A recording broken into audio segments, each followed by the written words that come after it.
What's up, everybody? Welcome back to another episode of Yami Noob. Today we are doing a full spec sheet rundown between the new Kawasaki ZX4RR and the tried and true KTM RC390.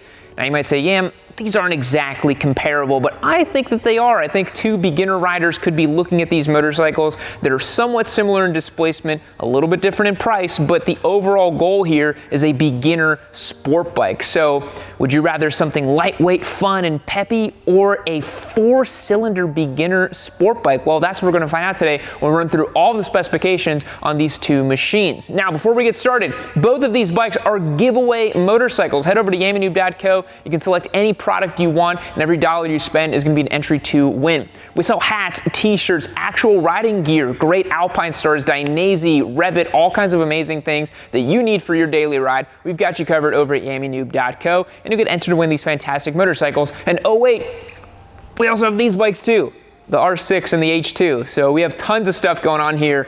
You could get entered to win all of these different motorcycles. But without further ado, let's get started and let's start dissecting these two motorcycles.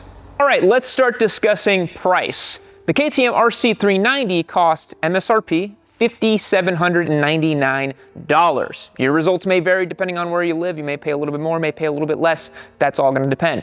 The ZX4RR costs $9,699 MSRP, and because this is such a hot commodity, you're probably gonna spend close to $11,500, maybe $12,000 out the door. So MSRP, that's a delta of $3,900. Whoa. That's you could basically buy a Ninja 400 or Ninja 300 on top of your RC390 if you were to go that path. So it's pretty crazy. So what are you getting for your money?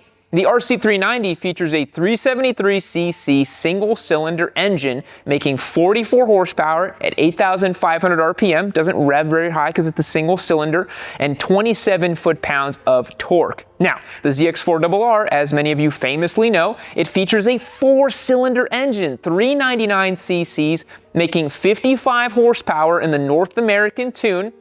And I want to make that very clear because you need to get a flash that costs an extra 300 bucks to get the 75 horsepower that this bike is supposed to make. And if you get this motorcycle here in North America, you should get the flash. I recently got this thing flashed. It feels amazing now. It's a lot better. Just do yourself a favor, pop out the ECU, get it flashed, and get this thing all squared away. Strangely enough, though, it makes the same 27 foot-pounds of torque, but because this motor revs to 16,000 RPM, almost double the RPM limit of the KTM RC390 over here, it makes its power in a totally different way. You're gonna feel that torque come in after 8 or 9 or 10,000 RPM, where this bike has pretty much finished its whole rev range. This bike is just getting started and it's gonna really feel that super sport rush. Now, the next two big factors I think are super important for beginner riders are seat height and weight. The KTM RC390 weighs 360 pounds. That's very lightweight for a sport motorcycle, and it feels really light and nimble when you ride it. The ZX4RR weighs 415 pounds, so it's 55 pounds more heavy on this bike, and you can actually feel it. When you grab this bike and you're trying to just move it around the shop or something like that, this feels like a 600. It doesn't feel like an entry-level bike. It's actually pretty dense and heavy, whereas if I walk over here to the KTM RC390, this is very lightweight. You can feel it immediately when you pick the bike off the kickstand here and just rock it back and forth in a shop. It is a big, big difference.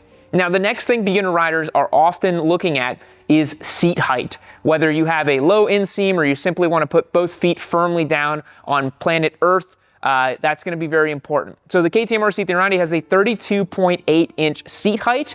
That's actually pretty tall. And the reason it has that is because it's trying to mimic more of a real sport bike. Real sport bikes have very tall seat heights, very high clearances for extreme lean angles. But that's where the ZX4RR is a little bit different. The seat height on this bike is 31.5 inches, which is a delta of 1.3 inches. And as your mom is often apt to tell me, 1.3 inches makes all the difference in the world.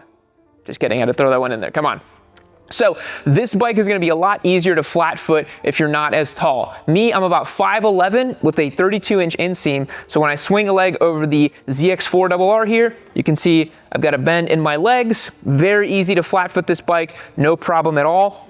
Whereas on the RC390, it is a little bit taller. You know, from a pure seat height perspective, when you're sitting on this motorcycle, For me, again, at 5'11", it's a little bit less of a bend in my legs, but it's still pretty easy to use. This is not gonna be super tough to manage for a beginner rider, even at the 5'7", 5'6" height, maybe a 30-inch inseam. I think if you use the 1 foot down trick, you're not gonna have any issues on that bike. All right, so let's talk technology and features, which is where you actually might be very surprised with the KTM RC390. This bike features from the factory a TFT dash, switchable ABS, and a quick shifter up and down option. You do not get that standard on this bike, but it's actually a pretty sweet set of features. Adjustable levers, TFT dash, some really nice tech and features on the RC390 for its price point. The ZX4RR features the KRT rider aids and suites of technology that's found on other pricier Kawasaki's, which is pretty cool. So you actually do get a quick shifter up and down stock from the factory, a TFT display, rider modes, traction control, a fully ride-by-wire throttle, which is pretty cool. You don't get stuff like cruise control, but you get a lap timer and a bunch of other cool things on this bike. One final point I wanted to make here is the RC390 actually features fully adjustable suspension provided by WP. That is a really cool feature at this price point. No other beginner bike, to my knowledge, has been able to match a fully adjustable set of fork and shock out back for a motorcycle. That's pretty unique. Now, it's not Olin suspension, it's not super crazy, but the fact that you can make it stiffer or softer, depending on the type of riding you want to do, is very cool. The RC390 is totally track ready. You can take it out on track, dial in the clickers exactly as you want, and it's pretty sweet. Whereas the ZX4RR, despite costing $3,900 more, features just preload adjustable at the front, no rebound, no compression, and only rebound at the rear. So kind of a missed opportunity, in my opinion, here for the ZX4RR. So a big point for beginner riders is how the bike sounds. Now, the KTM RC390, powered by this single-cylinder engine, it has the classic thumpy little single-cylinder vibe. Turn it on over here. It's nice and quiet, it's sedate, doesn't do a whole lot. It's a cold bike, so we're not gonna rev it too much, but you know, it's, I wouldn't say passion-inducing, right? It's not something that I really feel that inspired by, but we go over here, the ZX4RR. This has the absolute classic sound.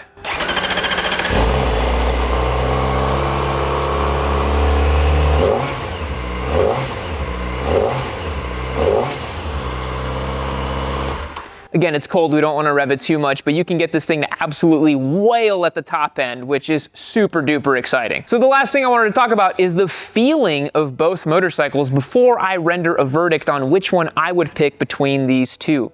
Now, the RC390, the most standout feature to me on this bike, having owned two of them and now this third one here that I'm giving away, is how narrow, lightweight, and nimble these bikes are. The ergonomics package on this bike is awesome. The bars are really wide. You feel like you can just flick this thing over from side to side. It's super exciting and fun to ride, and I really, really like riding this thing.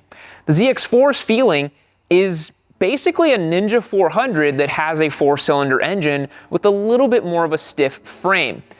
This ergonomically seats exactly like a Ninja 400, and yet for riding around town, it has this super exciting little engine that you can rev super sky high. It always feels like it wants to just keep pulling, especially after now that we flashed it. Very exciting bike to ride, a little bit heavy and a little bit, you know, full-sized, whereas the RC390 still feels like a little pocket rocket type of thing.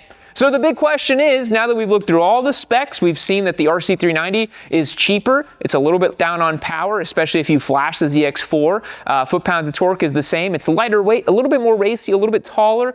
The technology is pretty sound. The adjustable suspension is there. The ZX4 obviously has that screaming 4-cylinder. Which one would I pick? Well, folks, if it were my money, I would pick the RC390. I've owned this bike before. I think it's a great training tool. I think it looks super cool. I think it's really exciting to ride. And the fact is, it's just a whole heck of a lot cheaper. I would buy one of these bikes and just keep it as a track day training tool, enjoy it, ride it, and just appreciate it for what it is. It is a really, really fantastic little motorcycle, and I would pick this bike between these two. But the ZX4 is a very close second. This is such a cool novelty bike, and everywhere I've taken this bike, if someone knows something about motorcycles, they look and they see the 4 right there, and they're like, wait, what? A ZX4RR? And then you get to hear it, and they're like, wow, that's crazy. Every track day I've taken this to so far, people are just fawning over it. It's such a unique, cool little bike, but I don't know how long that will last once the initial novelty factor is over. So folks, that's going to be my opinion on the battle between the RC390 and the ZX4RR. Let me know down in the comments below which one you would pick and why. I'd love to hear from you. And remember, both of these bikes are being given away on yammynoob.co. Head to the link down below, pick out anything you want, and get entered to win these two machines. We'll catch you in the next one. See you later. Brother, only one thing to say to you today. While we sit here, taking a knee, it's a special moment, me and you hanging out here. Do it. I don't even got to tell you what to do. You already know what to do. You've made it to the end of the video. You got the time. I know you're sitting there. You want to make sure that you can keep watching yourself some Yammy Noob. So what you want to do, just click that video right over here. Do it.